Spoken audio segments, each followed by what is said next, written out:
আবার সেই শাপলার ফ্যাসিবাদী রাষ্ট্রে ফিরে যেতে চায়, একটি স্বাধীন তদন্ত কমিশন গঠন করতে হবে অতি দ্রুত, যাতে শাপলা গণহত্যার বিচার নিশ্চিত করা হয়। এই শাপলায় যখন গণহত্যা হয়, তখন বাংলাদেশের অনেক রাজনৈতিক দল শুধুমাত্র নিজেদের কথা চিন্তা করে আগায় আসে নাই, যার ফলশ্রুতিতে 2013 থেকে 2024 এই পর্যন্ত তাদের উপর দিয়ে কি গেছে সেটা তারা টের পেয়েছে। কিন্তু আশ্চর্যের বিষয় যে মাত্র 2 মাসের মধ্যে তারা সেই জিনিসগুলো ভুলে যাচ্ছে। তারা আবার সেই শাপলার ফ্যাসিবাদী রাষ্ট্রে ফিরে যেতে চায়। তারা আবার নতুন করে বলবার চেষ্টা করে যে শাপলায় রং মেখে এই মানুষগুলো শুয়েছিল।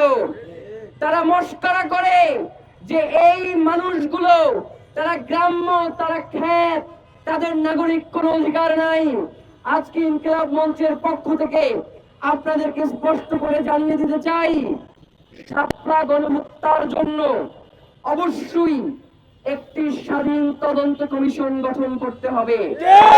আপনারা জানেন, অন্তর্বর্তীকালীন সরকারের সময়ে নামকাওয়াস্তে পিলখানা এবং জুলাইয়ের জন্য কমিশন গঠন করা হলেও শাপলার জন্য কোনো কমিশন গঠন হয় নাই। তাহলে কি অন্তর্বর্তীকালীন সরকারও শাপলাকে কখনো তাদের জনগণ মনে করে নাই? প্রিয় ভাইয়েরা, আমরা আপনাদের কাছে বিনীত আহ্বান জানাই, অতি দ্রুত যাতে শাপলা গণহত্যার বিচার নিশ্চিত করা হয়। আজকে আপনাদের সম্মুখে ইনকিলাব মঞ্চের পক্ষ থেকে আমি শাপলা গণহত্যার বিচারের দাবিতে 6টি দফা ঘোষণা করছি, যেগুলো সরকারকে অতি দ্রুত বাস্তবায়ন করতে হবে। দফা 1, গণহত্যায় জড়িতদের সর্বোচ্চ সাজা নিশ্চিত করতে হবে।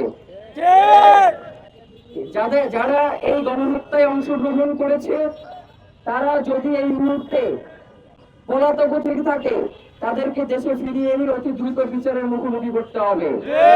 দফা 2, আপনারা জানেন যে আমরা গত 15 দিন ধরে ইনকিলাব মঞ্চ থেকে একটা ডকুমেন্টারি করেছি।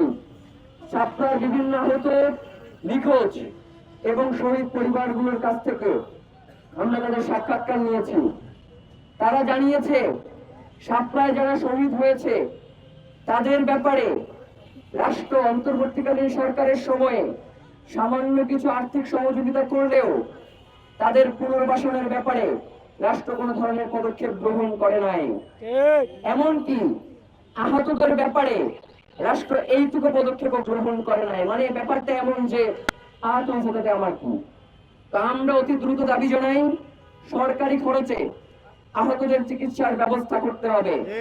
আপনাদেরকে একটা আশ্চর্যের কথা জানাই, আমরা সেন্টারে একজনের সাক্ষাৎকার নিচ্ছিলাম, ওই সময়ে তার পায়ের ভিতরে যে রড ঢুকানো হয়েছিল, অর্থাৎ আজ পর্যন্ত তার সেই পায়ের ভিতর থেকে রড বের করা হয়েছে।